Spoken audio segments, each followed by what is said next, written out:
The Quiet Earth by Craig Harrison. Read by Darcy Hay. Chapter 1. The pull of the earth took hold of my spine, my limbs spread over space. There was the breath beat of falling, spiralling, the air pushing hard for a moment, and then letting go. The light split open my eyelids. It was brilliant, drained of colours, painful. An immense silence rushed around me. My throat was trying to make a noise, to beat it back. The light pulsed redness.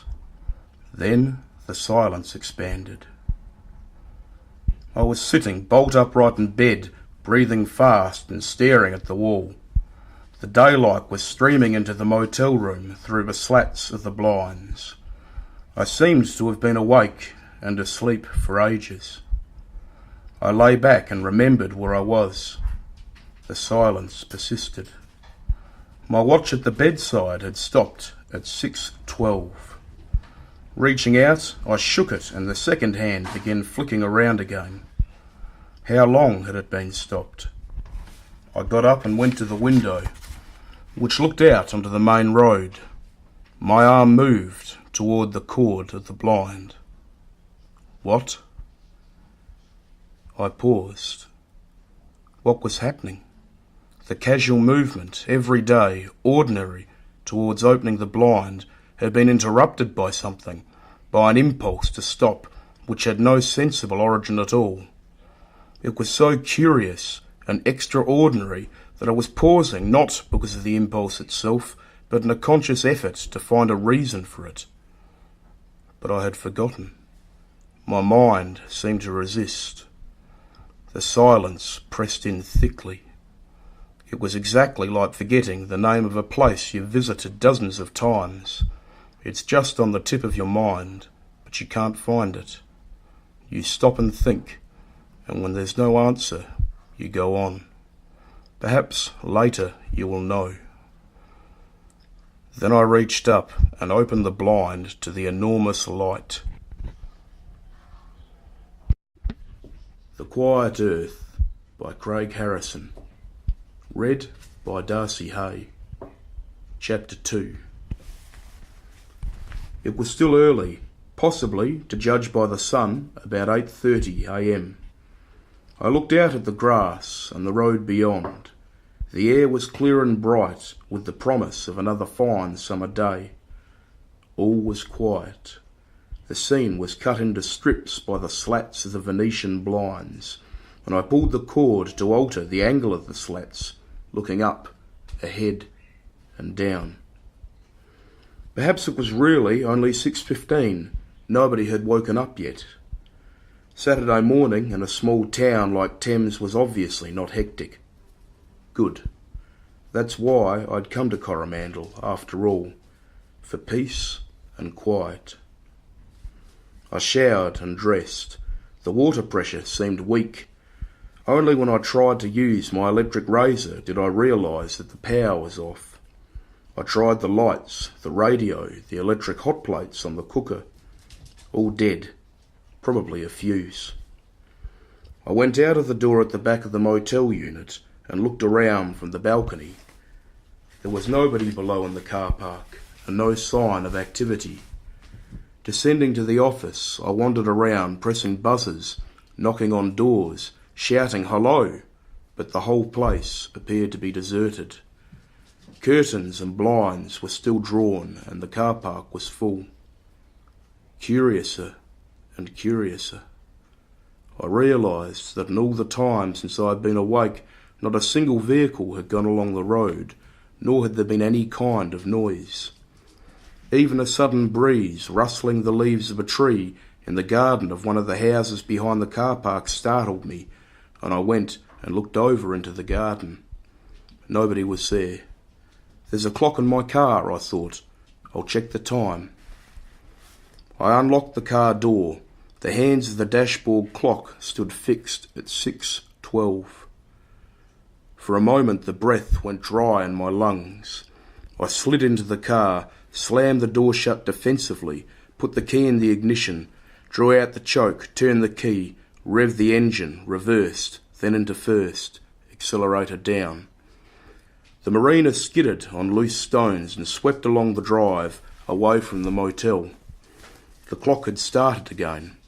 I slowed at the end of the drive, but there was no traffic, and in a few seconds I was on the main road towards the centre of town. All this happened very quickly, because of the sight of the clock. It was impossible. What am I doing? Why am I driving into Thames at about 6:30 a.m. or whenever because of a clock and a power cut? The first wave of panic subsided, then thickened hard as the total emptiness of the town slid past, stared back, blank. In the middle of the main street there was a car stalled at an intersection. I slowed down, drew over to the curb and stopped 50 metres away. When I cut the engine off, the silence fell around the car like a solid thing shutting against me. I tapped the dashboard to make a sound. My ears seemed suffocated. Reaching out, I shoved the plastic indicator stick on the steering column to sound the horn. But with the panic still trembling inside me, I pushed the wrong one, and the windscreen washers spurted 2 jets of water across the glass. Cursing, I jabbed the other control, and the horn bayed into the deserted street so loudly that I let go immediately, and it stopped. The water dribbled and sagged down the windscreen, chopping the view of the shops, pavement, shadows, sun, car's shadow into distorted slivers, glistening ever clearer. It was all very real and present. I got out of the car, letting the door swing back and slam shut with a metallic clang which followed the noise the horn had made, spreading away along the street in both directions and being echoed and absorbed as it went. The sun was now quite hot. I stood on the tarmac looking at the car in the middle of the road, not wanting to go any closer. It was a Red Datsun. If it had been left suddenly, wouldn't the doors be open? What the hell? I walked up to it and stared in cautiously, shading my eyes. There was nobody there. I opened the driver's door. Ignition still switched on, petrol run dry, batteries weak. The gear was in neutral. He'd stopped at the intersection.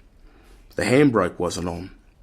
It was very hot inside the car, and I lifted myself off the edge of the seat and stood up to test the door, to see if it would close by itself if left. It stayed open. As I leaned on the door, I looked down at the driver's seat and saw the seatbelt still fastened, stretching loosely across the seat. I slammed the door and stepped back several paces. My first instinct was to run for the marina and get away, but I stopped the impulse. Many people never use their seatbelts. They leave them strewn all over and never notice. Fastened? Well, yes, why not? People are strange, do odd things. There are always explanations. What then? For all this? A set for a film? An experiment? It's a civil defence exercise and nobody told me. I'm a stranger, they forgot. The real thing? A disaster, everyone gone, evacuated. They forgot me. Lots of explanations. Back at the car, I revved the engine loudly, then set off to drive around the town. No signs or clues at the police station or post office. No people anywhere, not even in the residential streets. The houses were all closed and shuttered. Empty cars stood in odd places across some roads. I checked 2 or 3, then drove past the others. The sound of my horn in the streets brought no response. I accelerated back to the main street and parked where I had stopped before. I would have to find a transistor radio. There was an electrical goods shop nearby. The door was locked. In the window, a digital clock showed 6:12. My eyes flicked quickly away from it. I went back, got a tyre lever from the car and smashed the glass door. The noise was a shattering attack on the emptiness. It roused nothing. I waited, listening. There were not even any bird or animal sounds. My feet crunched on broken glass as I stepped into the shop, and I shivered suddenly in the coolness. There was a telephone. I picked it up and listened for a dial tone, but it was totally extinct. Selecting a handy portable radio, I checked it to see that it had batteries and then switched it on and ran the dial all around the way on medium wave from 530 to 1600 kilohertz. There was nothing but static, with the volume up so high that the crackling and hissing sounded like the abrasions of barbed wire across heavy sandpaper. Still nothing. After rechecking connections and trying again, I switched it off. A larger portable was next. The moment I pressed the first top button, it howled music and my hand jerked back. The sound of Handel's Messiah rolled against the walls and surged into the street, alive, thunderous with voices. My skin went warm. There was a slackening of all of the tensed muscles inside me. A broadcast, a radio station, transmitting. The relief made me feel suddenly pathetic and grateful. I wanted to apologise, to make amends for the hollowness of my life and its frightening silences left empty of whatever was needed from me, as though the fear of the last half hour had been made for me to shake and change me, however late. I wanted to say, I will try to understand what went wrong. I knew this only for one moment. Then I looked down. The cogs of a cassette tape were churning away behind a plastic panel. It wasn't a radio broadcast, just a tape. The printing showed, "Selections, London Philharmonic. Thy rebuke has broken his heart. He was cut off from the land of the living. But thou didst not leave his soul in hell. Hallelujah, I know that my Redeemer liveth." My fist banged on the switches. The music cut off, then the radio frequencies glowed in a pale green. The static surged from the speaker. I pressed shortwave and ran the red line up and down at full volume. Nothing, again, except for a long-distance surge of rising and falling and fading static, like surf breaking over the planet in huge spaces. Long wave, medium, no other sound. Beneath my breath all the time I was saying, "Please, anything, please," with a bile of anger keeping back the panic. Useless. My fingers wobbled over the dials and buttons, trembling to switch it off and stop the hissing. Silence then, a vacuum as strong as a light outside, and it seemed to force its way in and flex its strength as though it fed on any hint of noise. To stop the fear in me, I crossed my arms over my chest and pressed my hands under my armpits. My heart and lungs were pounding. I had to hold them in harder to hold myself together. What's happened? Any explanation would damn the panic. Is there really a force that can make everything vanish, that could hear or sense me now, track me down, attack me? I struggled to be objective. After a few minutes I stepped out of the broken door and stood on the pavement. No, I had no feeling of being watched. Perhaps I could have defended myself against that more easily. An enormous isolation and loneliness, a sensation not of being observed, but of being ignored, totally abandoned, was all I could separate from the confusion and fear. And this seemed all the more insidious because now it was recognisable. I could feel my mind shoving blindly against its shape, a distorted growth of the feelings I've always had. But my brain still works. This is not a dream. I am alive. This is happening. What can I do? The sun had moved onto my car. I opened the windows. The inside was like a furnace. I sat down on the edge of the pavement in the shade. A peculiar apathy began to come over me. I felt very thirsty. I would have to break into a shop and get a drink. Suddenly, I turned and re-entered the radio shop, now feeling guilty about the damage. A part of me insisted that people would soon be back and that I had better make amends. Conventional sensations reappeared. I felt in my pockets for money to recompense for the mess, but all I had was my chequebook. I got it out, got a biro, and wrote a cheque for $50 cash. I even put my address on the back.